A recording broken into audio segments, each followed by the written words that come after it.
sencillo. No es muy complejo entender a la fiebre si de alguna manera ya han entendido dolor, pero en realidad para entender a ambos ya deberíamos conocer inflamación. Mas sin embargo, debo aclarar que fiebre y o dolor no necesariamente requieren inflamación. Pero bueno, vamos a ir viéndolo. Siempre hay que tener claro de qué estamos hablando, qué estamos revisando, y podemos agarrar uno o varios textos que lógicamente cada quien hace su percepción, su conceptualización de cada tema, de cada aspecto. Entonces agarramos una serie de conceptos y, por ejemplo, Harrison nos dice que la fiebre, el estado febril, es una elevación de la temperatura que supera la variación diaria normal. Creo que es obvio, es lógico. En un momento vamos a dar parámetros hasta qué nivel deberíamos tolerar antes de hablar de fiebre. Otro autor nos dice que es el aumento de la temperatura bucal matutina, perdón, me corrijo, es el mismo autor Harrison que dice que la temperatura bucal matutina, para que sea fiebre, según Harrison, debería superar los 37,2 grados centígrados. Lógicamente en nuestro medio no usamos grados Fahrenheit, hay otras ciudades, otras comunidades médicas que sí utilizan en grados Fahrenheit, tengan cuidado. Ya, entonces la temperatura matutina, o sea, al despertar, si está por encima de 37,2 grados centígrados, debería considerarse fiebre para Harrison, o en su caso la temperatura bucal vespertina para la tarde, por encima de 37,7 grados centígrados, debería considerarse fiebre. Esto lo dice Harrison. Me voy a saltar este otro, y Ergueta Collao nos dice que fiebre es la elevación anormal de la temperatura corporal debido a una enfermedad. Otro autor nos dice es la elevación de la temperatura corporal que se debe a un desplazamiento del punto de ajuste del hipotálamo. Esto último es muy relevante. De hecho, nos va a ayudar a entender dos variantes de fiebre que, si me adelanto un poco, hay dos situaciones en las que el paciente puede tener un aumento de la temperatura incluso muy brusco. Pero esta frase, punto de ajuste en el hipotálamo, nos da la diferencia. ¿A qué términos o eventos clínicos me estoy refiriendo? Una cosa es la hiperpirexia, ¿ya? Y otra cosa es la hipertermia. En la hiperpirexia, que es el estado febril, sí hay un aumento del punto de ajuste. Sí hay. Tiene que haber, porque si no tiene un aumento del punto de ajuste, no es hiperpirexia. Tendría que ser lo contrario, hipertermia. Entonces, en la hipertermia no hay cambio en el punto de ajuste hipotalámico. Ahora, ¿qué es lo que nos dice este autor, un tal Dupin? Dice, agarrando varios conceptos, hay que entender de otra manera al estado febril. Primero voy a aclarar un pequeño concepto. El cuerpo cotidianamente está generando muchos mecanismos. De hecho, ustedes ya han pasado el segundo ciclo, han pasado fisiología, y de hecho ya saben cómo el organismo mantiene el control térmico, o dicho de otra manera, mantiene el equilibrio térmico. Ya saben, espero. Entonces, tomando esa conceptualización básica, funcional, pero por si no saben, mejor se los digo, el organismo genera dos procesos. Termogénesis, que es crear calor por diferentes mecanismos, y ¿qué sería lo contrario? Fuerte. Termólisis. Entonces, hay eventos, hay mecanismos funcionales normales que ayudan a aumentar la temperatura corporal. Y lógicamente lo contrario. Hay eventos, hay mecanismos que el cuerpo regula y controla que ayudan más bien a liberar y a perder calor. Hasta ahí estamos. Espero que sí. Entonces, ¿cómo vamos a entender el concepto de fiebre desde otro punto de vista ya fisiopatológico? Vamos a decir que hay un desbalance entre los mecanismos termogénicos y los mecanismos de termólisis que el organismo humano debería tener y controlar o regular diariamente. ¿Y eso a qué nos lleva? Lógicamente, cuando hay este desbalance, y creo que es obvio entender que este desbalance, ¿quién lo va a ganar? ¿Qué mecanismo lo va a ganar? Los de termogénesis. Todos los mecanismos de termogénesis van a aumentar en el interior del organismo humano del paciente, y los mecanismos de termólisis más bien van a estar bajos o no van a poder trabajar a la par. Los mecanismos termogénicos van a estar tan activos que los mecanismos de termólisis no van a poder estar a la par para poder disipar el calor que tiene el paciente. ¿Y eso a qué nos lleva? Lógicamente, hay un cambio en la dinámica térmica, o sea, este desbalance que supera lógicamente el rango normal de parámetro de temperatura corporal para una persona, para un paciente. Con esos conceptos yo creo que debería quedar claro a qué nos estamos refiriendo y qué es lo que esperamos encontrar en el paciente. Y además, sin olvidar este detalle. ¿Por qué hago énfasis en este detalle? Porque es el hipotálamo, ya lo saben o lo sabrán, que es el principal centro regulador de ambos mecanismos, o sea, de los mecanismos de termogénesis y de los mecanismos de termólisis.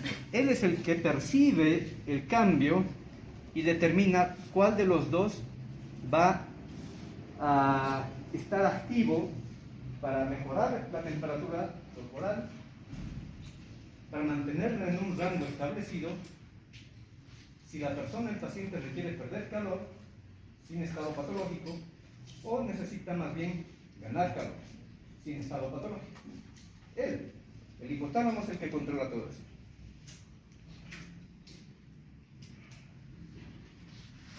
Desde otro punto de vista, otra conceptualización, lógicamente clásica, antigua, nos dice, y se habla, que hace un instante ya he mencionado, hiperpirexia. ¿Aumento de qué? Desde el griego, pirexia, que se traduce como fiebre o calor. Piretos es igual a fiebre, cis, acción. Entonces, piros, ya también del griego, se traduce como fuego.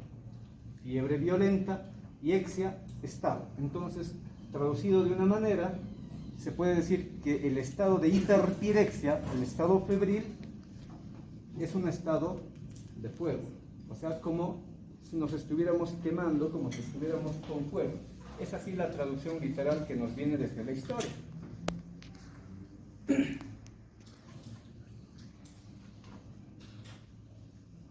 Otros conceptos que debemos manejar antes de entender el mecanismo fisiopatológico. Febrícula e hipertermia, que ya lo hemos mencionado. La febrícula es el aumento de la temperatura en rangos aún tolerables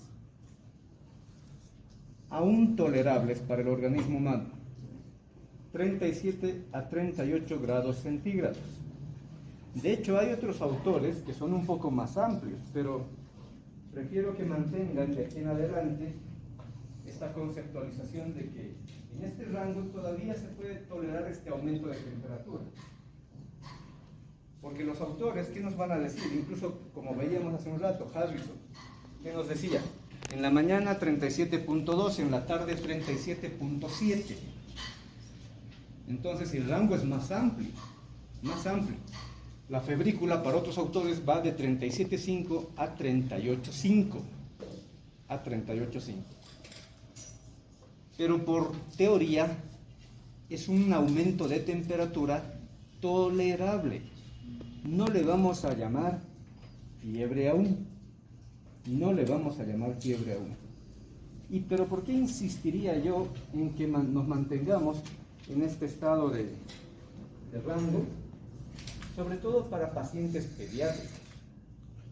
En los pacientes pediátricos, y lógicamente también en adultos mayores y en casos muy excepcionales, como los pacientes terminales crónicos, con alguna enfermedad de base ya crónica, no podemos permitir que la temperatura supere los 38 grados centígrados.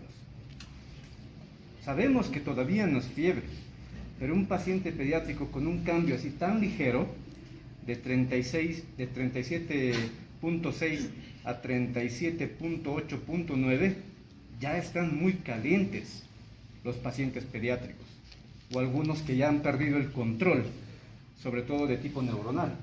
Entonces, no podemos darnos un rango más amplio, porque es riesgoso, jóvenes, es riesgoso. El estado febril no es beneficioso como tal, pero en un momento vamos a aclarar, de hecho de una vez, si aumenta la temperatura corporal, otros autores, no lo he plasmado en la diapositiva, refieren que la fiebre, el estado febril, es un mecanismo de defensa del organismo humano. ¿Por qué? Lo dejo como pregunta. ¿Por qué creen? ¿Por qué? Aquí nos dice, ¿y puedes repetirlo otra vez fuerte? Porque el aumento de la temperatura lo que hace es matar los microorganismos, bacterias que no soportan las temperaturas altas, pero al mismo tiempo a nosotros nos provoca malestar. ¿Por qué? Es la pregunta. No, está bien, no sé si lo han escuchado, nos ha dicho que al aumentar la temperatura corporal, ciertos patógenos tampoco pueden subsistir con el aumento de la temperatura. ¿Por qué? Es la pregunta. Ustedes ya han vencido bacteriología, virología y parasitología. De hecho, son los patógenos más frecuentes que nos llevan a un estado febril.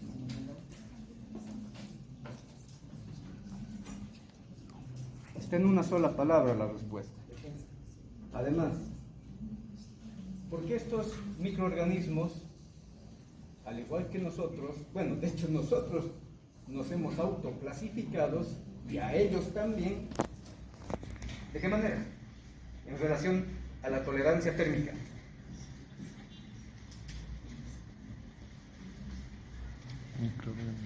Hay una clasificación incluso amplia, sobre todo para bacterias, que dice, hay bacterias de tipo mesotérmicas, hay bacterias de tipo hipertérmicas y hay bacterias de tipo hipotérmicas. ¿Qué significa?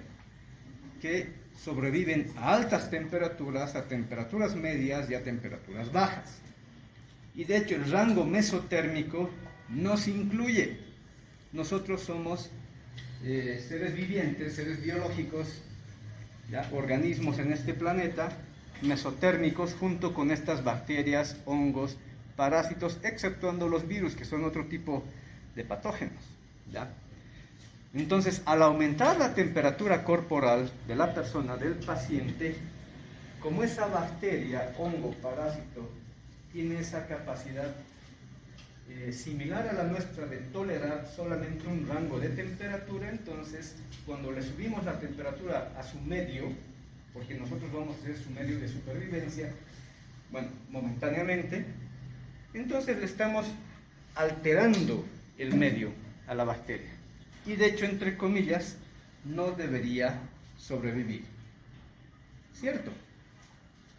No sé si habrán visto, me olvidé ponerlo en la presentación, incluso hay un, bueno, ahora ustedes le llaman meme, el humor gráfico.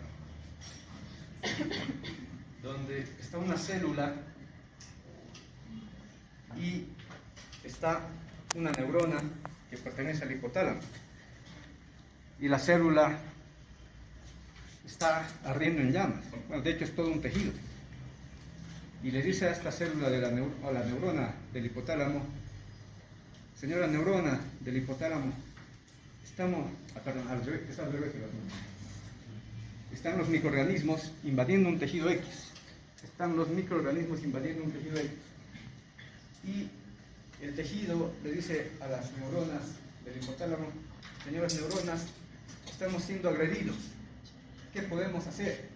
¿Qué podemos hacer? Y las neuronas del hipotálamo responden y dicen: tengo una idea. ¿Por qué no aumentamos la temperatura? Y las células del tejido le dicen: pero ¿y eso no nos afecta también a nosotros? Y la neurona le responde: aquí no se negocia con terroristas. Se mueren ellas o nos morimos nosotros. Entonces, es así. El organismo trabaja de esta manera, generando un mecanismo de defensa, pero que alguien ya lo decía, tristemente, nosotros somos mesotérmicos, entonces no toleramos un cambio de temperatura muy alto. Entonces, el estado de hipertermia e hiperpirexia, ojo, son dos términos similares, pero no iguales, ya lo he aclarado, es el aumento de la temperatura por encima de los rangos tolerables, o sea, más allá de 40 grados centígrados. Algún autor se van a encontrar que dice más allá de 41, por si acaso. ¿Ya? Entonces todavía no estamos hablando de fiebre como tal, estamos hablando de febrícula, que es aumento de la temperatura, pero es tolerable. Y estamos hablando de hipertermia o hiperpirexia, no como sinónimos, pero que es un aumento de la temperatura muy brusco. Esto sí ya es bastante perjudicial y poco tolerable. O sea, estos dos términos son extremos, ¿Qué factores pueden influenciar en el estado febril? Ya habíamos mencionado, pacientes pediátricos son muy lábiles. De hecho, hay muchos factores: la edad, el sexo, el medio ambiente, aspectos metabólicos, aspectos hormonales, el estado neural, ejercicios, ingestión de alimentos e incluso el estado emocional. Todo influye y repercute con el estado febril. Pero lógicamente van a haber puntos neurálgicos que sí se ven más comprometidos para generar el mecanismo de fiebre. ¿Cuáles son las probables causas que nos llevan a tener fiebre? ¿Cuáles son las causas? Creo que esto es básico, aplica para inflamación, aplica para dolor y para otros mecanismos. Podemos dividirlas en dos tipos: causas internas y causas externas. A las causas internas lo he puesto intencionalmente, por si acaso. Lógico, esto en otros textos lo van a encontrar como causa externa. ¿A qué me estoy refiriendo? A lo biológico. Pero si decimos causa externa biológico, es como pensar que la bacteria está fuera del organismo y nos está generando daño y fiebre. Y eso no es correcto. No es tan correcto. Para estar al revés, para producirnos fiebre, o sea, necesitamos la presencia del virus, del hongo, de la bacteria o del parásito dentro del organismo. Porque si no es así, no pasa nada. No pasa nada. Entonces, por eso intencionalmente lo he puesto como causa interna. Tiene que estar dentro de nosotros, dentro del paciente. Pueden haber otras causas internas que no necesariamente son biológicas. No son biológicas. Son las más frecuentes, lógico. Las biológicas, pero estas otras existen. Las autoinmunes, las neoplasias, algunas alteraciones hormonales y lógicamente también alteración neuronal. Este último creo que también termina siendo lógico. Alteración sobre todo del hipotálamo. Cuando hay tumores, cuando hay lesión, inflamación, procesos infecciosos a nivel del hipotálamo, todo se descontrola. Todo se descontrola porque el hipotálamo, aparte de ser un centro termorregulador del organismo humano, también controla la actividad hormonal de todo el cuerpo, también controla diferentes aspectos vegetativos del organismo humano. Entonces, gran parte de la funcionalidad del paciente se puede ir degenerando por alteración hipotalámica. Dentro de las externas, ahí sí tenemos causas físicas como radiación por UV o rayos de otro tipo, lógicamente el fuego, la misma radiación de otras variantes como las de tipo gamma y otras químicas, por toxinas, por venenos de tipo farmacológico. Hay muchas otras causas. Incluso no está acá citado, pero de hecho el medio ambiente puede ser un factor.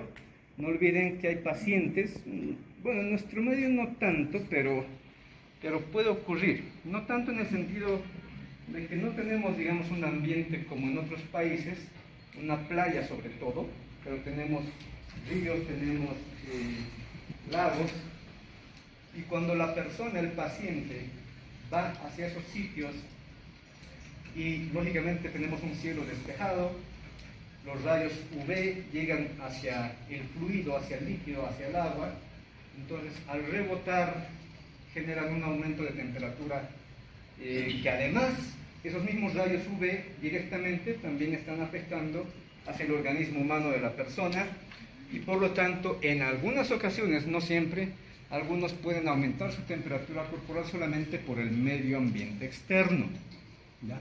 Eso que se llama, ya han debido escuchar o leer, el golpe de calor, o aquellas personas que están haciendo una actividad física extenuante, ya deportistas o personas que no tienen condiciones de rutina, ¿ya? Y se someten, qué sé yo, a realizar una actividad física muy extenuante.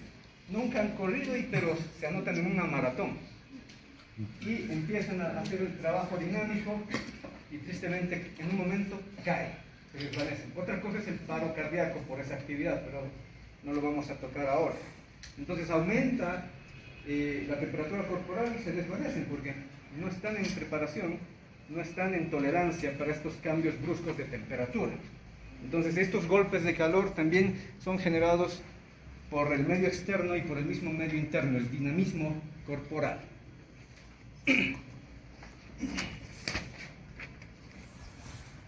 La fiebre, como cualquier otro proceso, tiene fases. Tiene fases. En algunas patologías no necesariamente van a estar las 4 fases que les estoy planteando en esta diapositiva, ¿ya? Pero en la gran mayoría sí se cumplen todas estas fases, sobre todo, más aún, si hablamos de un proceso febril de tipo biológico, por causa biológica. Fase celular. ¿A qué se refiere la fase celular?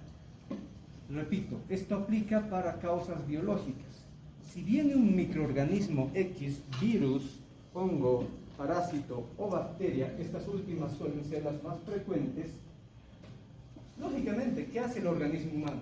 Genera una respuesta inmune, una respuesta celular. Un macrófago o hasta un neutrófilo reconoce que hay un patógeno en circulación o que está invadiendo un tejido y le dice, no, ¿usted qué está haciendo acá? Usted no pertenece a este tejido, a este organismo, y listo, contraataque. Dependiendo el número de patógenos que estuvieran, muchas veces gana el organismo, ¿ya? Pero al ganar y al momento de batallar, vamos a decir, se desencadena esta respuesta celular. ¿Y qué hacen las células del sistema inmune? ¿Qué hacen las células, los glóbulos blancos? Además, antes de fagocitar. Fuerte. Entonces empiezan a generar señales, ¿ya? Señales de alarma, señales de ayuda e incluso señales de agresión, de ataque. Porque de hecho la célula tiene que responder en ese momento, porque si no, o la atacan a ella también, a la célula inmune, ya que puede ser el macrófago, el neutrófilo, o los patógenos pueden empezar a proliferar y esto se descontrola. Entonces, los mediadores químicos, entre ellos Primero, estos otros. No sé si se ve. Interleucina 1, interleucina 6, factor de necrosis tumoral alfa, los interferones, ya sobre todo el gamma, y de una vez la prostaglandina E2. Entonces, hay esta respuesta celular, se generan los mediadores químicos. De hecho, ya estamos hablando de un proceso inflamatorio, ¿ya? Porque esto es parte de una respuesta inflamatoria, un mecanismo de inflamación.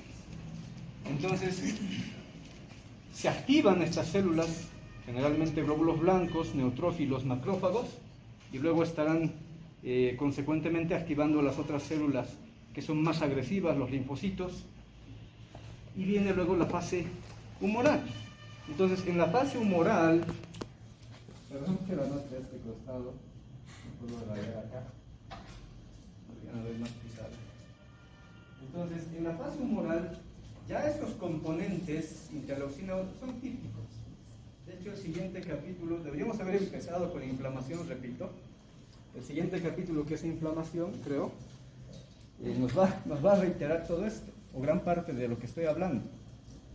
Entonces, estos compuestos, ya humorales, interleucínicos, o sea, son mediadores químicos que activan, estimulan a otros glóbulos blancos, se repiten en muchos procesos, o sea, casi siempre los vamos a encontrar.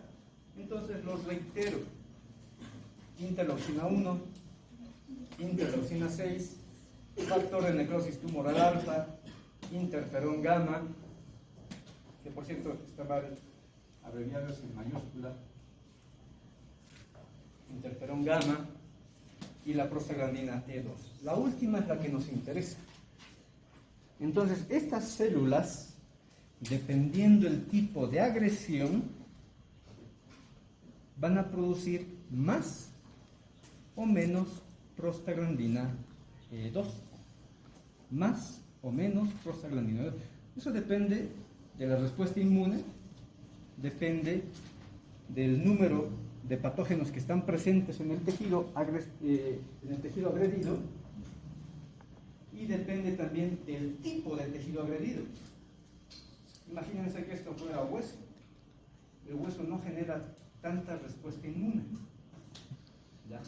Diferente a otros tejidos donde hay mucha circulación. El músculo, por ejemplo, la misma piel, lógicamente las mucosas con la parte de la submucosa, hay mucha irrigación. ¿Y para qué nos sirve esta irrigación? De hecho, dato curioso, por si no lo saben algunos, la prostaglandina E2, ¿qué mecanismo produce? ¿Puede levantar la mano?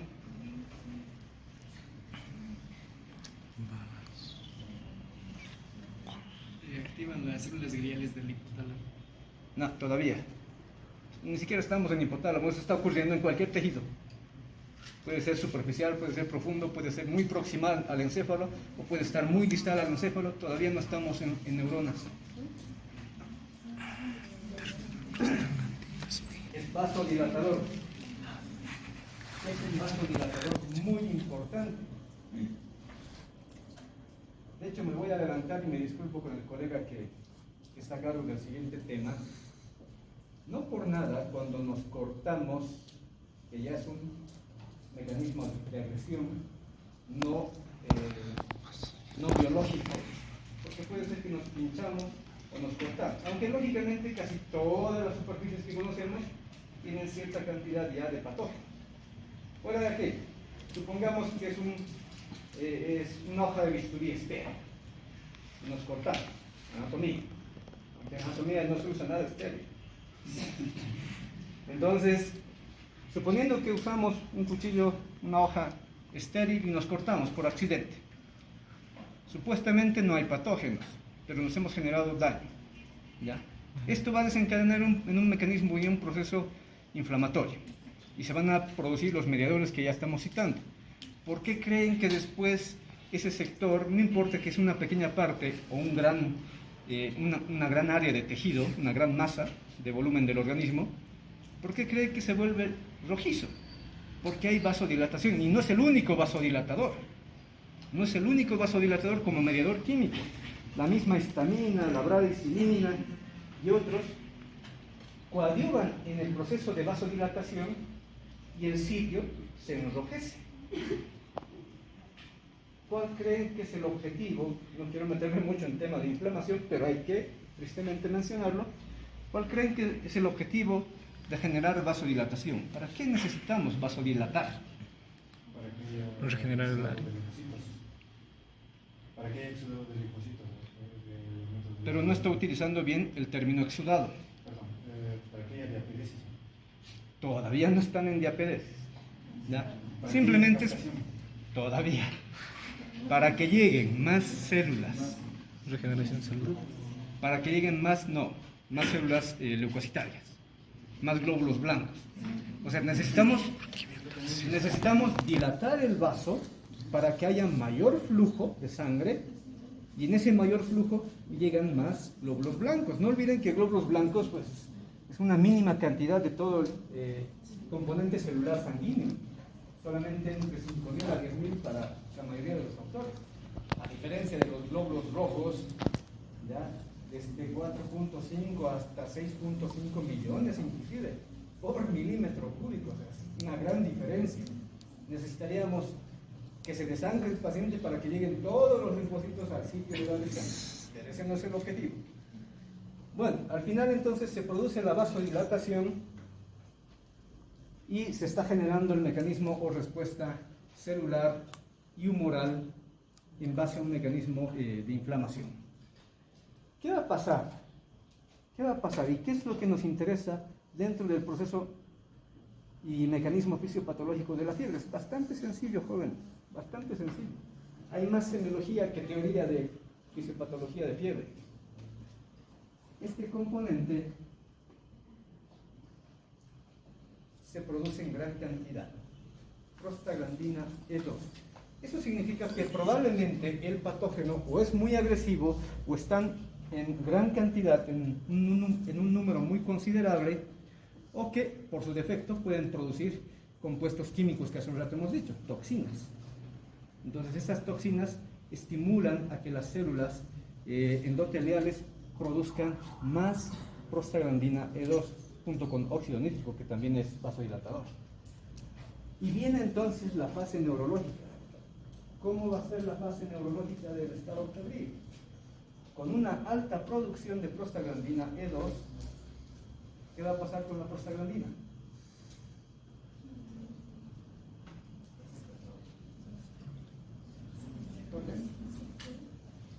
No importa dónde se origine, dónde está el sitio de la agresión o de la lesión, si ya se está produciendo una gran cantidad de prostaglandina, esa prostaglandina no se va a quedar en el sitio. Si yo me corté la mano, se está inflamando acá, se está vasodilatando, pero esta prostaglandina por el sistema de retorno venoso va a ir hacia el corazón y del corazón después hacia otros tejidos. Bueno, que vaya a otros tejidos no nos interesa mucho, pero va a llegar al hipotálamo. Ahora, me retracto un poco con lo que acabo de decir. Sí nos interesa un tanto el hecho de que vaya a otros tejidos, porque la prostaglandina como vasodilatadora, al llegar a otros sitios, a otras paredes vasculares, ¿qué va a generar? Vasodilatación. Y con la vasodilatación, ¿qué creen que va a ocurrir?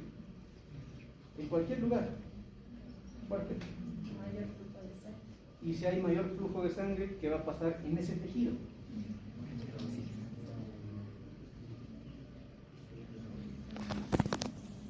No necesariamente. Para que lo entiendan, lo voy a mencionar de esta manera. Si en este instante yo les digo, daremos unas cuantas vueltas trotando en este salón, de hecho en un par de minutos muchos ya van a estar calientes, ¿ya? Van a aumentar su temperatura corporal. ¿Por qué? Porque además se está liberando algunos mediadores químicos vasodilatadores, como el óxido nítrico, por ejemplo, con el objetivo de nutrir a un tejido que coadyuve en la dinámica, en este caso el músculo. ¿Me dejo entender? O sea, si le damos exigencia al tejido músculo, por ejemplo, ¿ya? El músculo va a exigir más nutrientes, porque sí, lo requiere, necesita más oxígeno, necesita más colesterol, necesita más glucosa para trabajar, necesita más calcio. Entonces, si no se le da el aporte correspondiente, el músculo se va a agotar, se va a fatigar. Pero mientras todavía puede, genera la demanda, aumenta el flujo del músculo y se empieza a calentar por trabajo. De hecho, no lo he mencionado antes, pero lo hago ahora. A eso se llama el calor metabólico. Bueno, dos tipos de calor, me corrijo un poco. El calor metabólico y el calor dinámico. ¿Por qué calor metabólico? Porque ese tejido agarra nutrientes y al metabolizar, generalmente al catabolizarlos, pero también ocurre cuando se generan procesos anabólicos. ¿Qué pasa en estos dos mecanismos? Además,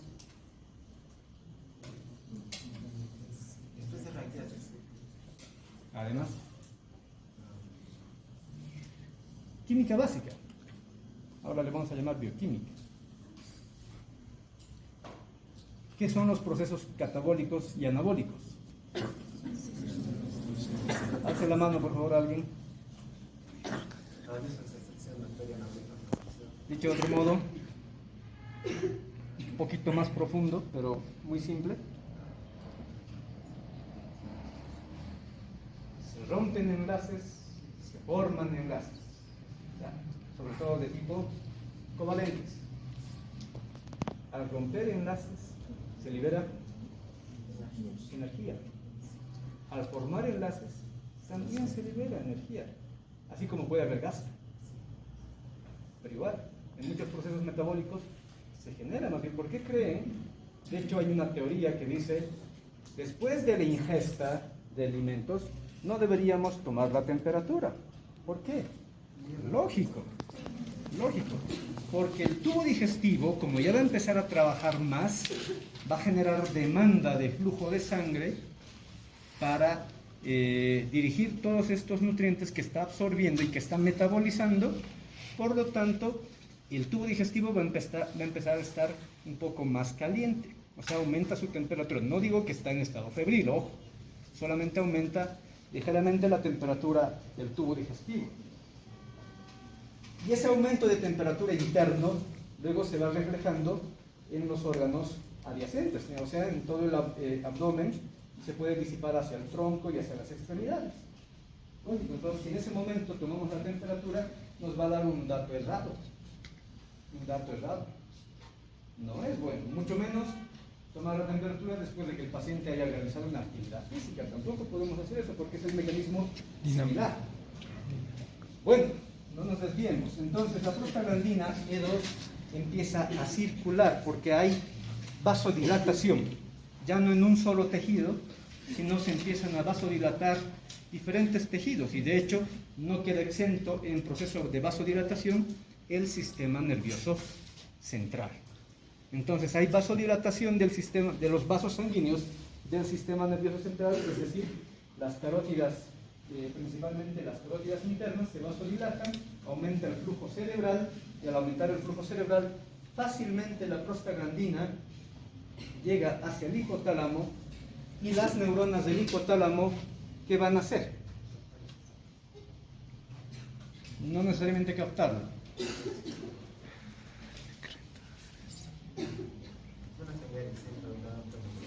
Todavía falta un pequeño paso más. Voy a subir un poco. No lo hemos.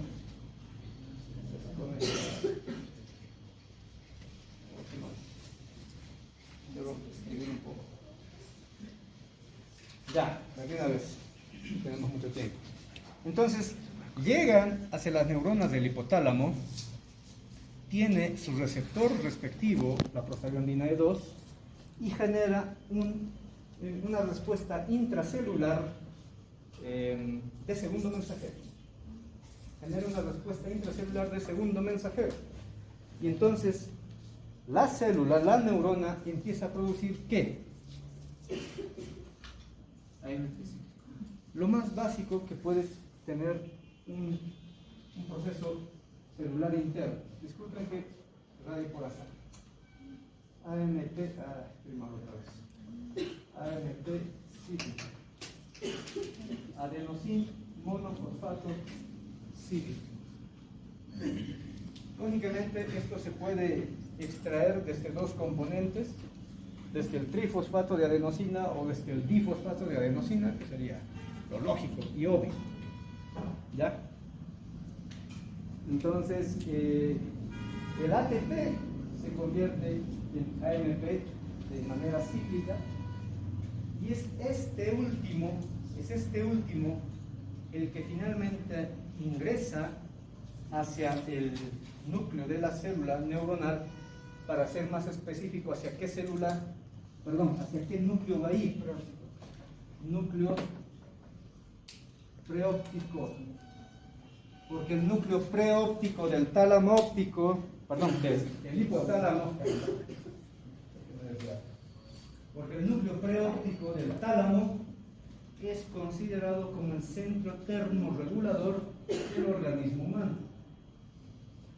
Entonces, el AMP cíclico que ya se ha formado cambia el trabajo interno de la neurona del núcleo preóptico y le dice, vamos a entenderlo así, y le dice,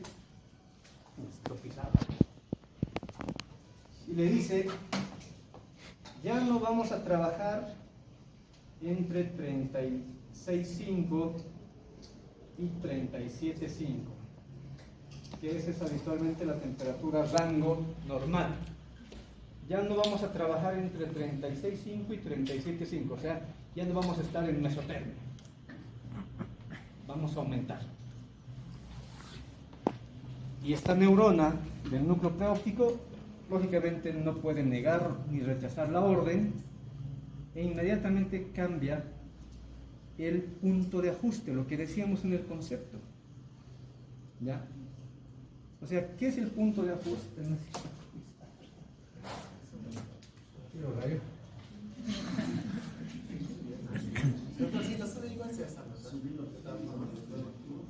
No, pero es que si desconecto... Desde su computador podría desconectar el no monitor. funciona. Creo que igual funciona. No sé si han... Bueno, de hecho nosotros no conocemos mucho esto del termostato, pero seguro lo han visto en series, en películas. Un termostato, físicamente hablando, en un ambiente X, generalmente caluroso, un dispositivo más o menos de esta manera, tiene grados y tiene, bueno, ahora son digitalizados, lógicamente, pero antes venían con una perilla. ¿Ya? Entonces uno tiene que rotar la perilla para que podamos variar la temperatura del medio ambiente. Si queríamos bajas temperaturas, qué sé yo, 15 grados, o altas temperaturas, 25 grados del medio ambiente. Entonces la persona podía ir, girar la perilla para que suba o baje la temperatura del medio ambiente. Lógicamente esto estaría conectado a un sistema de calefacción y aire acondicionado. ¿Ya? Pero en la neurona, ¿qué es lo que pasa? Tenemos que entenderlo más o menos del mismo modo. Es como que el AMP cíclico viene, agarra nuestra perilla de las neuronas del núcleo preóptico y le cambia el punto de ajuste, es decir, le cambia de una temperatura, qué sé yo, 37.1, que tenía, digamos, el paciente, y le cambia su punto de ajuste y le dice, no, ahora ya no vamos a trabajar a 37.1, vamos a trabajar a 38.6. Parece magia, parece así muy loco, pero eso es lo que ocurre. Es como que alguien viene y nos movió el termostato, estábamos en 37.1 y luego directamente cambiamos a trabajar a 38.6. Ya estamos en estado perdido. Ya estamos en estado febril. ¿Cómo realmente se va a generar este estado febril? ¿Qué creen que pasa?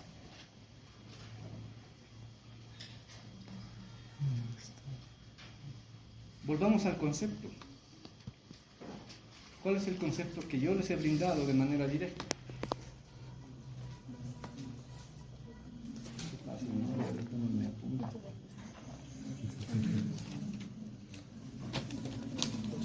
Pero ni lo ven después.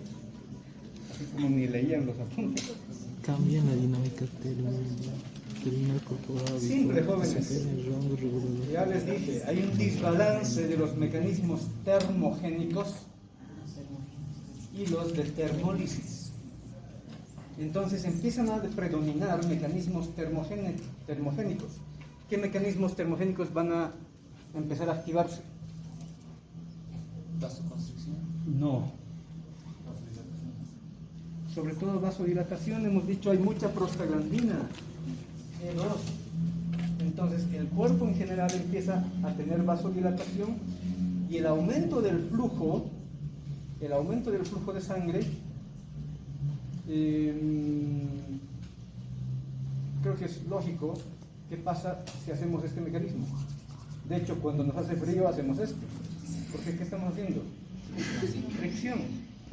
¿Ya? Este mecanismo de fricción está generando el choque de nuestras partículas, etcétera, etcétera, y eso genera calor. El dinamismo de la sangre que choca con las paredes, la reología que tiene la sangre, genera calor.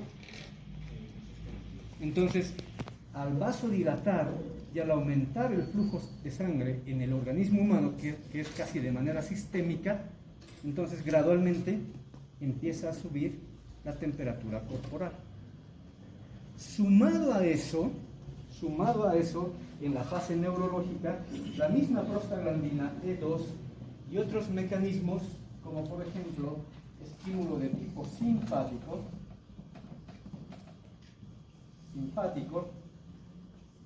se descontrola todo tanto que el sistema simpático le dice al corazón, ¿qué le va a decir?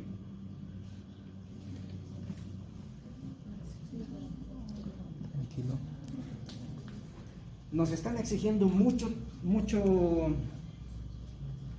sangre, nos están, bueno, entenderlo así por si acaso. Los tejidos nos están demandando muchos nutrientes, oxígeno, nos están demandando glucosa, qué sé yo. ¿Qué es lo que tiene que hacer el organismo humano? Le dice al corazón, no, pues, si nos están demandando porque hay vasodilatación, tenemos que mandarles. Es la demanda y es la respuesta. Entonces la fase neurológica estimula a través de la misma prostaglandina 2 centros de tipo simpáticos, y la orden hacia el corazón es aumentar la frecuencia cardíaca, aumentar la fuerza de contracción, es decir, cronotropismo positivo, inotropismo positivo. ¿Con qué objetivo? Mejorar la volemia, la distribución de sangre y de los nutrientes. Y no solamente es el aumento de la frecuencia cardíaca, también va hacia centros respiratorios en el mismo encéfalo y también aumenta la frecuencia respiratoria. Entonces el paciente empieza a hiperventilar, o bueno, más me retracto un poco, no hiperventilar sino en estado de taquicardia, aumenta la frecuencia de respiración, pero sí puede hiperventilar, es decir, aumenta la profundidad de inhalación de aire, en este caso de oxígeno en teoría. Puede. De hecho, ¿qué nos dice la teoría? Que hasta no vaya a ser una pregunta de examen. Por cada grado de temperatura que va subiendo en el organismo humano, por lo menos aumentan 10 latidos. 10 latidos.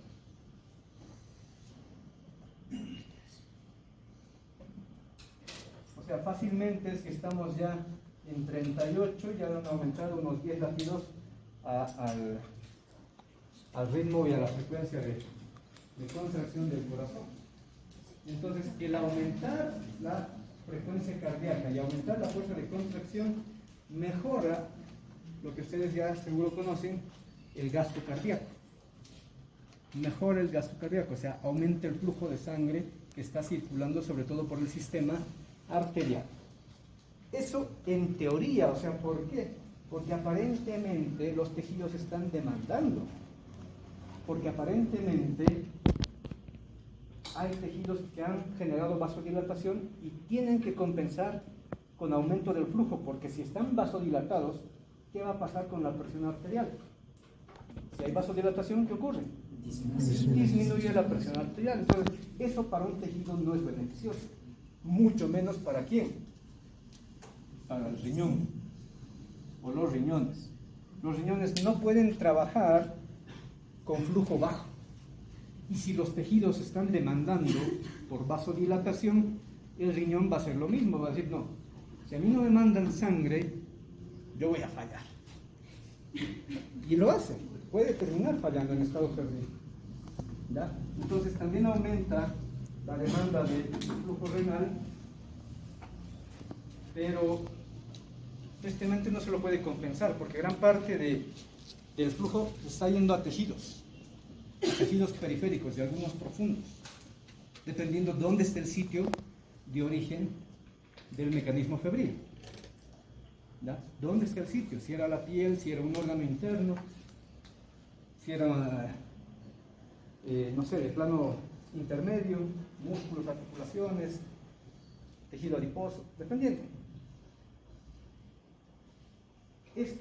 Este aumento y el cambio del termostato que se va a mantener, se puede mantener horas o se puede mantener, dependiendo del tipo de patógeno, hasta unos días, es lo que trae las consecuencias clínicas del estado febril. Hay un término que necesito que lo entiendan, que se llama la termolabilidad.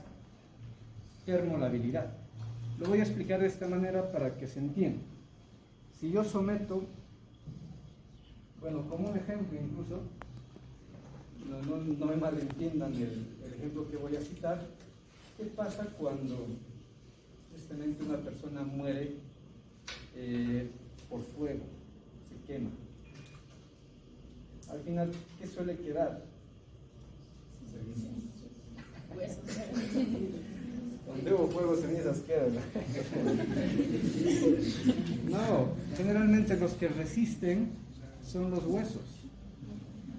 La parte dentaria, la parte esquelética, bueno, claro, dependiendo los grados a los que se haya sometido el tejido, pero generalmente los huesos son los últimos que quedan, no terminan carbonizados con facilidad. ¿Ya?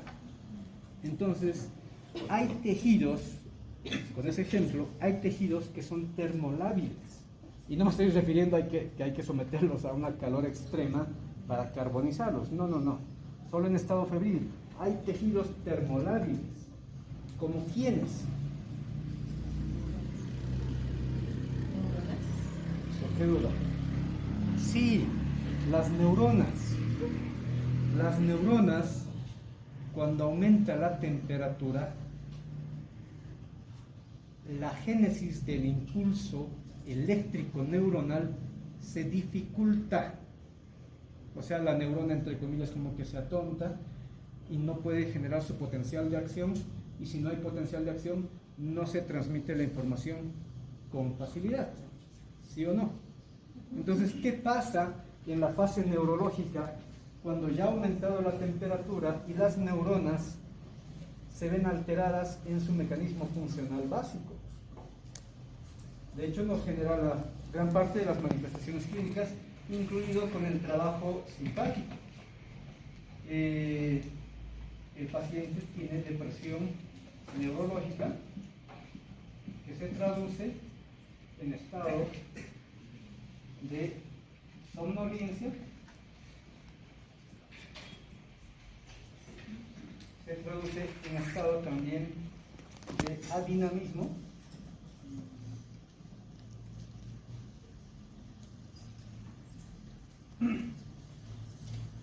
se traduce en estado de incluso falta de atención, etc.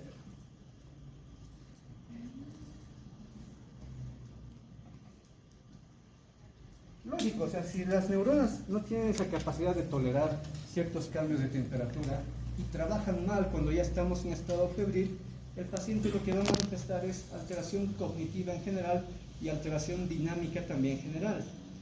No puede captar bien lo que se le dice, está más cansado, agotado, de sueño, se siente bastante débil, lo único que quiere es descansar y además está en un estado también de taquicardia, de taquipnea,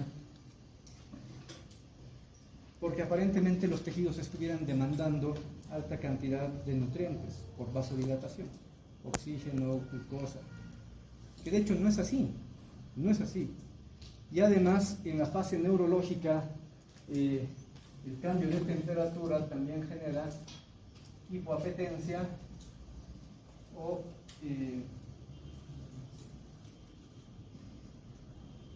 hipofagia, sería más o menos como sinónimo. O sea, el paciente no tiene ni ganas de alimentarse, de ingerir alimentos. Peor aún si la temperatura va aumentando gradualmente. Más aún, dependiendo de la edad, decíamos, los niños son más lábiles, más lábiles. ¿Y qué va a ir pasando? Lógicamente el cuerpo no puede quedarse así, estamos en estado febril, el cuerpo no lo puede dejar así. ¿Qué va a hacer?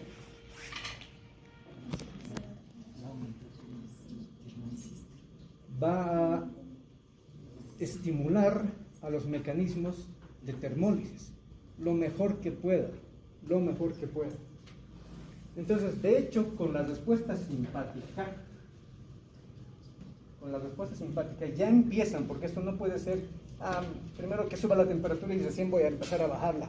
No, el organismo no trabaja así, es de inmediato, porque no olviden que ya habían mecanismos termogénicos y ya habían también mecanismos de termólisis, entonces solamente había un desbalance momentáneo.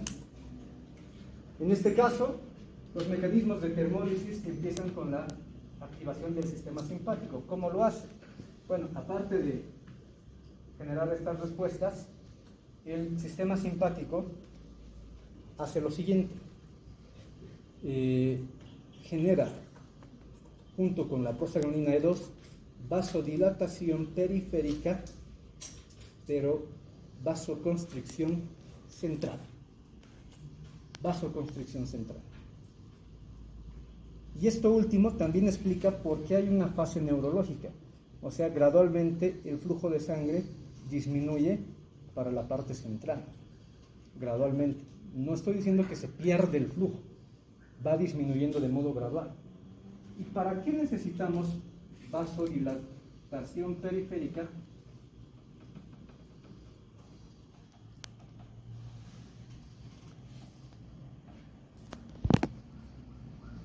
Y vasoconstricción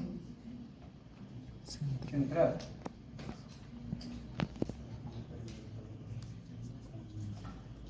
Porque uno de los mecanismos de termólisis es justamente la misma vía hemodinámica. Si el flujo de sangre genera calor, el mismo flujo de sangre puede permitir pérdida de calor. ¿Cómo lo hacemos?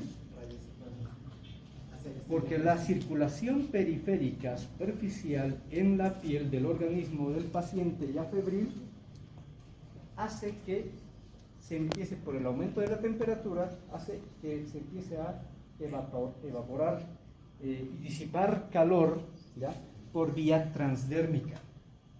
Por vía transdérmica. No por nada el paciente empieza a sentir un calor ya externo o superficial. Hasta se puede ver incluso ruboroso.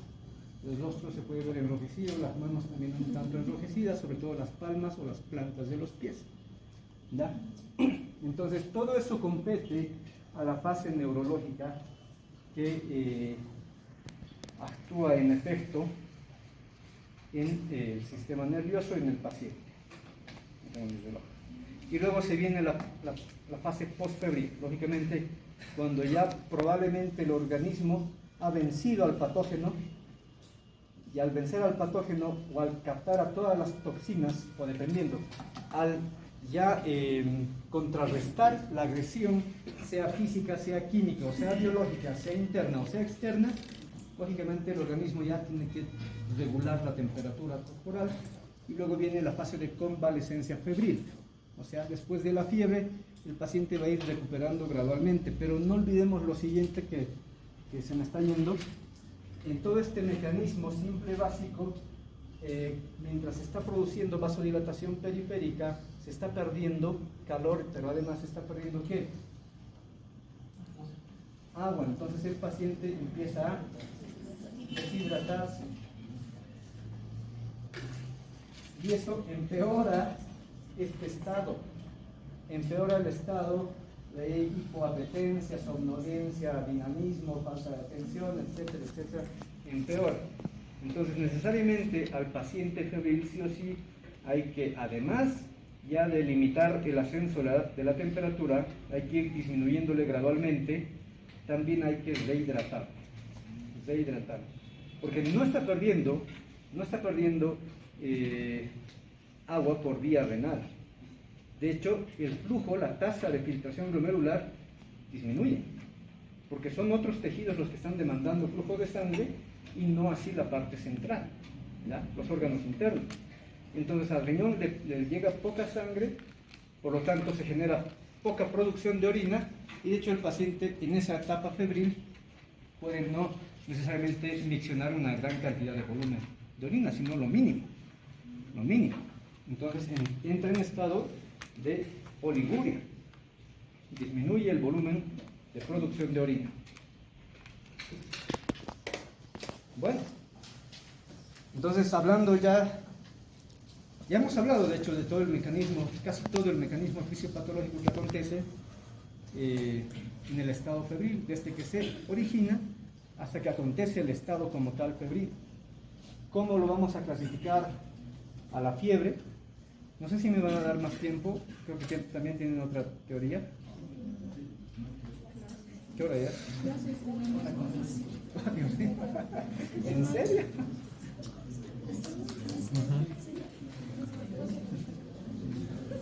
Nos apasionan, ¿sí?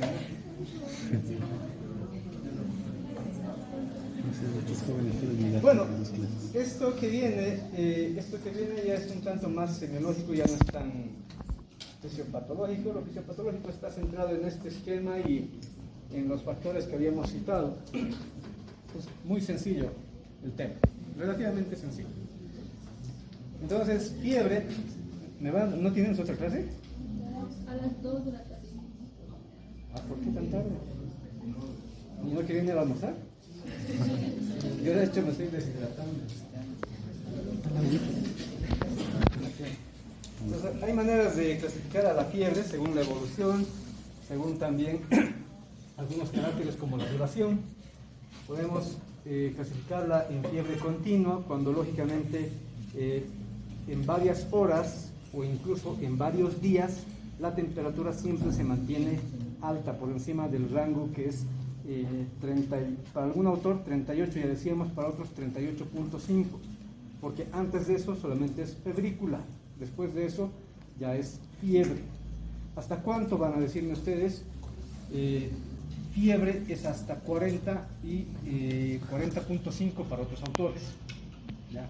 Ahora, otros que son más extremistas, ya les dije, hasta 41 fiebre, de ahí en adelante hiperpirexia o hipertermia, dependiendo del mecanismo. Y de una vez vuelvo a aclarar, ¿cuándo aparece hipertermia? En procesos ya que no necesariamente son muy patológicos. Incluso ese golpe de calor que hace un rato hemos citado, ese golpe de calor es un aumento de la temperatura por la radiación, ¿ya?, ultravioleta, que sube tan rápido la temperatura corporal y no cambia el punto de ajuste del termostato hipotalámico.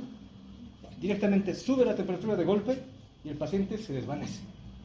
Hay un estado de lipotimia, incluso de pérdida de conciencia. Pero lógico, se puede restablecer, pero es por aumento de la temperatura.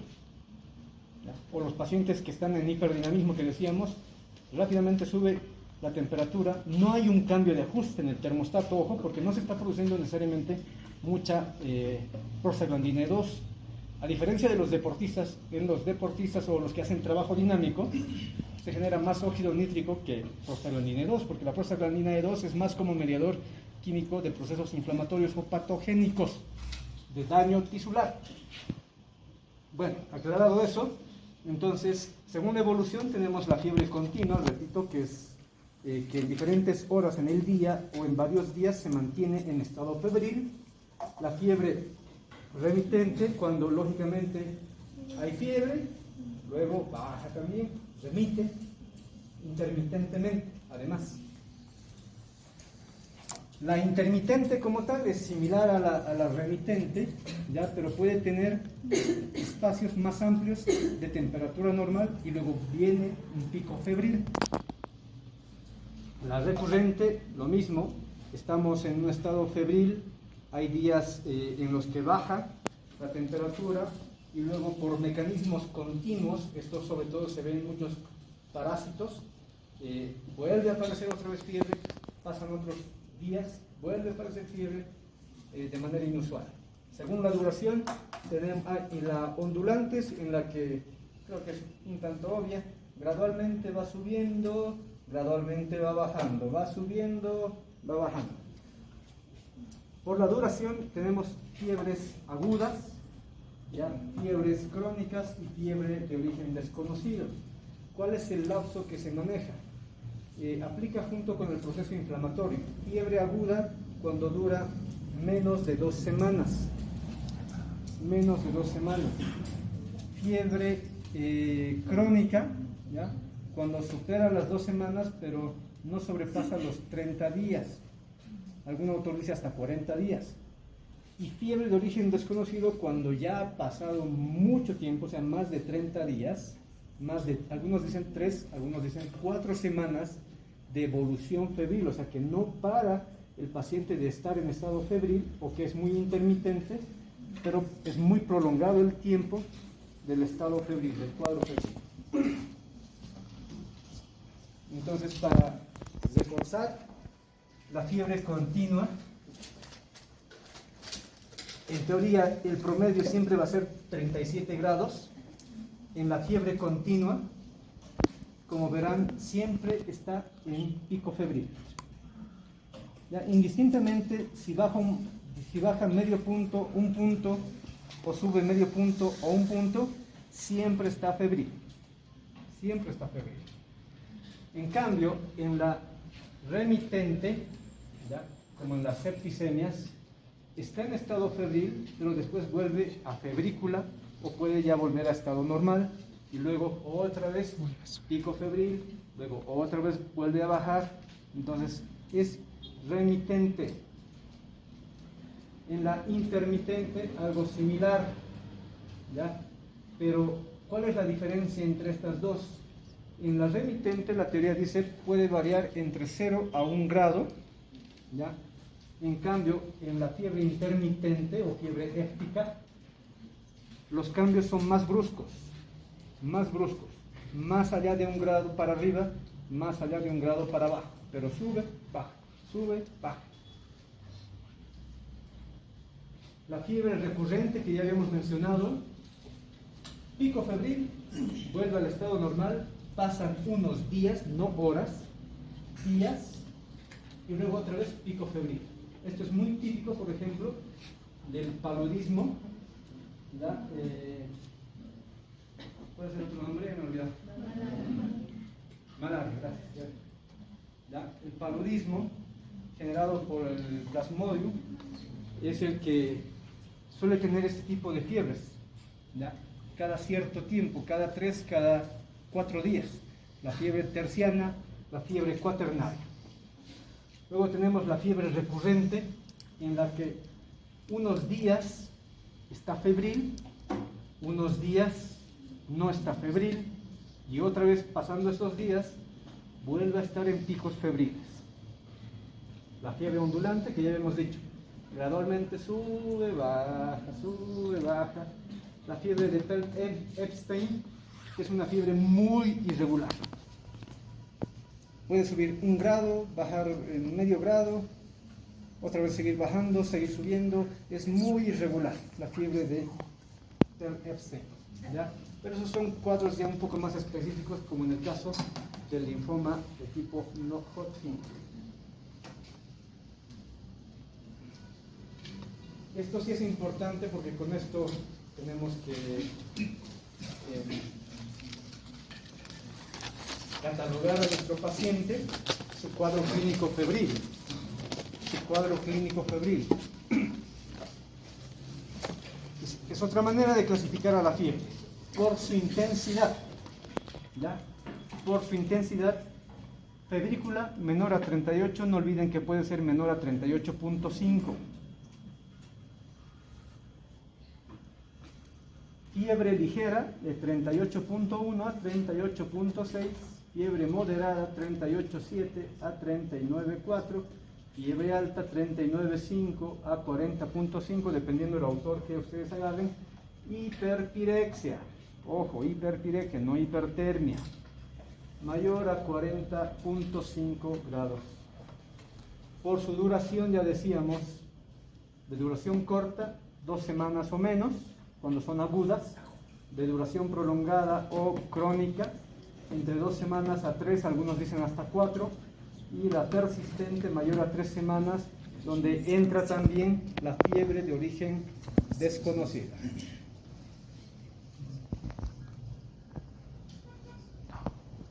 Esto debéis haber estado adelante, pero estos son los mecanismos de termogénesis y termólisis. Falta una E ahí, termogénesis. Entonces, ¿qué produce termogénesis en el organismo humano de manera normal, que después se puede descontrolar? El metabolismo basal. Todas las células en este instante que están incluso ustedes sentados, están metabolizando.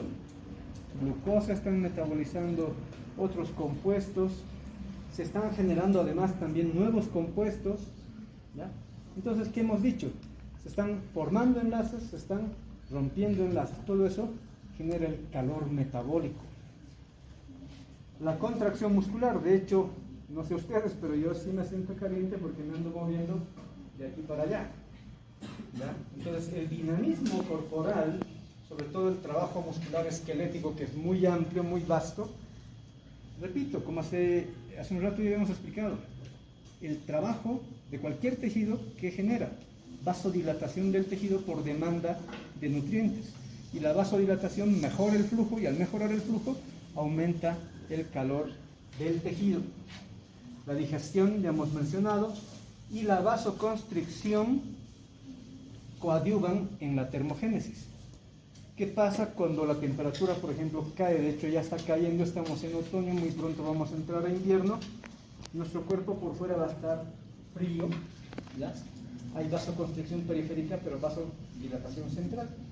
Eso es para mantener calor. De hecho, dato curioso, tal vez cómico, la grasa se supone que es también un tejido de tipo aislante. Nos ayuda a que el calor corporal no se disipe con tanta facilidad. ¿Ya? Entonces hay algunos que estamos bien aislados y tenemos buen calor para dar. Termólisis. Hay mecanismos, estos son los mecanismos básicos que ayudan a perder calor. Radiación, que enseguida vamos a decir qué es esto, la conducción, la convección, la evaporación y la vasodilatación. Ahora, obviamente podemos añadir estos mismos, pero en sentido opuesto. Que disminuya el metabolismo basal generaría termólisis, o sea, ya no se produciría tanta calor. Que no haya trabajo, que no haya dinamismo muscular, reduciría también el tema de la dinámica de la sangre, y por ende no se aumenta la temperatura por mayor flujo de sangre. El no tener una digestión, no estoy diciendo que no coma el paciente, pero el alimentarnos poco genera menos exigencia del tubo digestivo y por ende menos calor metabólico a sí mismo. Y la vasodilatación, pero aquí tengo que aclarar, vasodilatación periférica es un mecanismo de termólisis. Vasodilatación periférica con vasoconstricción central. De hecho, lo hemos aclarado acá el sistema simpático justamente coadyuva en este mecanismo para generar vasodilatación periférica, pero con vasoconstricción central.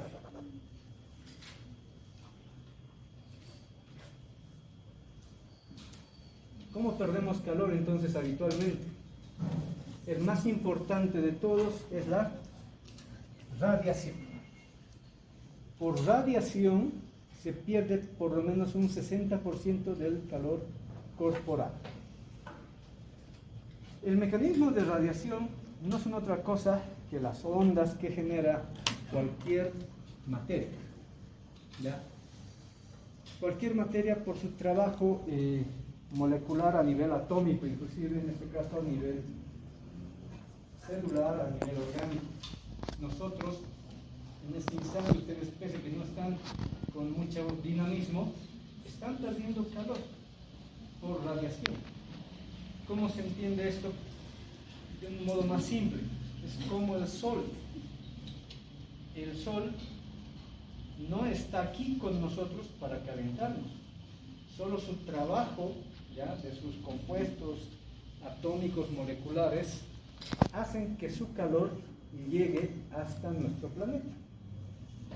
Entonces, de esa misma manera, nosotros, cualquier organismo, está produciendo mayor o menor radiación, ¿ya?, que son lógicamente ondas infrarrojas que se van en todas direcciones hacia todos los objetos. Pues en este momento estamos irradiando hacia el techo, hacia las paredes, hacia el pizarrón, hacia todo lado. Y con eso se pierde gran parte del calor corporal. Por evaporación, lo que le interesa al organismo y en lo que sí puede trabajar el organismo, por pérdida de agua, lógicamente. Es una pérdida de calor transdérmica, en el cual por lo menos el 22% de la calor corporal se puede perder, junto con 600 a 700 mililitros, está mal escrito, disculpen, mililitros por día de agua que también se pierde, y por ende se genera para perder calor por evaporación, se gastan por lo menos entre 16 a 19 kilocalorías por hora, más aún si estuviéramos muy activos. Los otros mecanismos de pérdida de calor, que son los que menos calor nos terminan disipando del cuerpo, tenemos el de convección y el de conducción, ¿ya? El de convección, pero tiene un factor el de convección, tiene que haber por lo menos un área de ventilación. Como en este momento, bueno, no sé ustedes, yo sí, siento, para mí el ambiente está caliente, no sé para ustedes. Yo estoy muy acalorado en este momento. Ya abran las ventanas. Entonces, ¿de qué manera ayuda la convección? El flujo de aire agarra ese vapor de calor que tenemos, entre comillas, es una especie de aura que nos está rodeando, ¿ya?, de calor. El flujo de aire viene y se lleva esta aura de calor. ¿Por qué? Porque este aura de calor, que no es otra cosa que aire caliente que está alrededor de nuestro organismo, nosotros lo estamos calentando, ¿ya?, dependiendo de qué tiempo estamos con el aire X, qué tanto tiempo estamos. Gracias a este otro proceso, conducción. En este momento todos ustedes sobre todo están generando conducción, están perdiendo calor por el simple hecho de tomar contacto con el objeto cercano que tienen. De hecho, yo mismo, las prendas de vestir, nuestras prendas de vestir, las más internas, que sería una camisa, una polera, están casi a la misma temperatura que nuestro calor corporal, ¿ya? ¿Por qué? Porque la pérdida de calor por convección no es otra cosa que pasar calor al medio que está próximo, a la superficie que está próxima. En este caso ustedes, a los asientos, por ejemplo. Entonces, por conducción se pierden, pero solamente para objetos próximos, se pierden solamente 3%. También va en todas direcciones, y esto es por el mecanismo de vibración molecular que tiene cada compuesto, y por convección se puede perder 15%, pero repito, depende de la corriente de aire. Si ahorita abrimos una ventana, va a generar un flujo de aire de entrada y de salida, si abrimos también la puerta. Entonces los que estamos con calor nos va a refrescar, porque se va a llevar este aire caliente y lo va a mover a todo el ambiente o lo va a sacar, y va a entrar una nueva corriente de aire frío y otra vez tendremos que calentar, y así sucesivamente. Eso es convección, es rotativo, cíclico. Entonces esas son las maneras de cómo el cuerpo además pierde calor. Pero ojo, creo que es lógico entender que este trabajo físico requiere otros mecanismos netamente corporales, biológicos. Para eso justamente se genera la vasodilatación periférica, para que haya mayor flujo de sangre en la piel o en tejidos superficiales, y por evaporación, por convección y por radiación, que es el más fuerte, el paciente febril vaya disipando su calor. Pero tristemente, creo que esto es obvio y lógico, la mayoría de los mecanismos que desencadenan el organismo humano para perder calor no son suficientes. No son suficientes. Por eso, el manejo inmediato que se debe hacer con un paciente febril es sí o sí, jóvenes señoritas, peor aún si estamos hablando de un paciente pediátrico. No me malentiendan con el término, pero hay que desnudar al paciente. Hay que quitarle todas las prendas, en lo posible, lógicamente, cuidar el pudor, pero hay que quitar todas las prendas. Peor si está llegando ya a cerca de 40, al estado de hiperpirexia, o está en estado de hipertermia, inmediatamente hay que desprender todas las prendas, que además también deben estar calientes, y someterlo a tratamiento antipirético, ¿ya? Se pueden usar, típico, los llamados medios físicos, agarrar paños húmedos, fríos, colocarlos tanto en la frente, en el área cervical, en la región de las axilas, en las plantas. Al extremo, jóvenes, que si la temperatura no desciende rápidamente en unos minutos u horas, ya al extremo que hay medidas tan drásticas que se tiene que agarrar una bañera, agua, hielo, e introducir al paciente en el mismo, si es necesario. ¿Por qué? Repito una vez más, ya para ir cerrando. Porque sobre todo el estado febril, mientras más aumenta la temperatura, genera mayor aturdimiento del tejido nervioso. Entonces el tejido neural ya no solamente va a estar atontado o sufriendo, ya no solamente no va a poder generar bien sus impulsos eléctricos, hasta puede ir degenerando. No olviden, espero que no les haya pasado a ustedes o a algún conocido, pero por ejemplo los pacientes febriles pediátricos hasta terminan convulsionando. Hay crisis convulsivas solamente por el estado febril. Entonces por eso es muy importante que la temperatura ni siquiera llegue a 38, que no rebase los 38 grados centígrados. Inmediatamente hay que hacer todas las medidas. Y dentro de las medidas antipiréticas, además de los medios físicos, lógicamente están los farmacológicos, ¿ya? Lo más básico que tenemos para contrarrestar la fiebre son los antipiréticos, que están dentro de los antiinflamatorios, ¿ya? Qué sé yo, el paracetamol, el ibuprofeno, el diclofenaco, lo que se tenga a la mano. Pero uno con mejor efecto antipirético siempre sigue siendo, y no por nada la gente nos anda catalogando y hasta nos han hecho memes y todo. ¿Qué me va a dar? Paracetamol. Pero eso es lo que necesita. Eso es un antipirético y es un antianalgésico. Entonces, a la vez que puede tener el paciente dolor o inflamación, bueno, el paracetamol, más sin embargo, no tiene un buen efecto antiinflamatorio, por si acaso, ya lo deben saber. Es más antipirético y analgésico. En cambio, si quieren desinflamar un tejido, necesariamente tienen que cambiarle a un ibuprofeno, naproxeno, diclofenaco u otro, ¿ya? Ahora, si la temperatura, ahora me estoy olvidando, bueno, no sé si lo tengo, creo que no lo tengo aquí. Bueno, se habla que la aldosterona también genera cambios en la temperatura corporal porque en realidad ayuda un poco a reducir la temperatura corporal, ya que la aldosterona va a mediar el mecanismo de reabsorción de sodio y junto con él agua. Entonces, al retener agua, la temperatura corporal puede ir gradualmente mejorando. Pero como en estado febril todo se descontrola, el trabajo finalmente de la aldosterona no suele ser muy efectivo.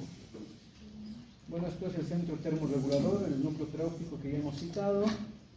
Estos son los mecanismos termogénicos que acontecen, termogénicos y los termólisis. Bueno, no está creo la diapositiva de los AINES. De hecho, los AINES jóvenes tienen trabajo, dos tipos de trabajo o efecto. Tienen tanto efecto local, o sea, si nos hacemos una lesión, va a mejorar en el sitio de la lesión, va a coadyuvar a la mejora en el sitio de la lesión, pero si ya es sistémico, el efecto de los AINES también es a nivel sistémico. ¿Por qué? Porque lo que hacen es inhibir a la ciclooxigenasa, a la enzima. Pero hay casos en los que le das un AINE al paciente y no le ayuda, o le ayuda muy poco. Y si estamos hablando de un cuadro febril, peor si es pediátrico, repito y redundo, no podemos dejar que siga subiendo la temperatura. Hay que bajar inmediatamente. Entonces, para eso podemos utilizar otros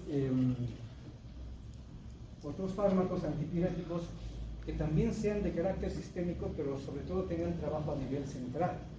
Como por ejemplo, tenemos, en nuestro medio sigue siendo muy útil, en otros países lo han sacado ya del mercado, la dipirona. También se la conoce como el metamizol. Muy conocida, muy utilizada en nuestro medio.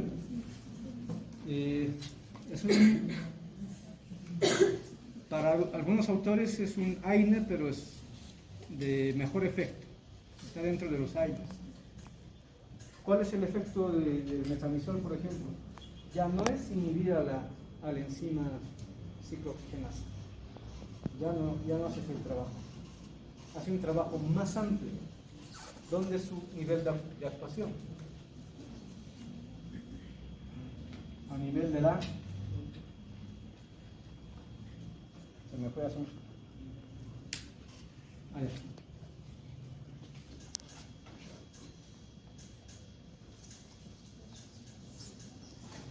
A nivel de esta enzima, de la fosfolipasa. ¿Por qué? ¿De dónde derivan las enzimas mesetracto? Estas enzimas, las ciclooxigenasas, ¿ya? ¿A dónde actúan? ¿A dónde van a generar sus productos? Al ácido araquidónico. ¿Y de dónde sale el ácido araquidónico? De los fosfolípidos. ¿Y dónde hay fosfolípidos, jóvenes? Fuerte. En todas las membranas celulares. Entonces, cualquier membrana celular puede donar un fosfolípido o varios y formar ácido araquidónico. Y al formar ácido araquidónico podemos derivar en todos sus productos, entre ellos prostaglandinas, las interleucinas, bueno, las interleucinas no, los leucotrienos y otros. Entonces, ¿de dónde sale el ácido araquidónico? De un fosfolípido.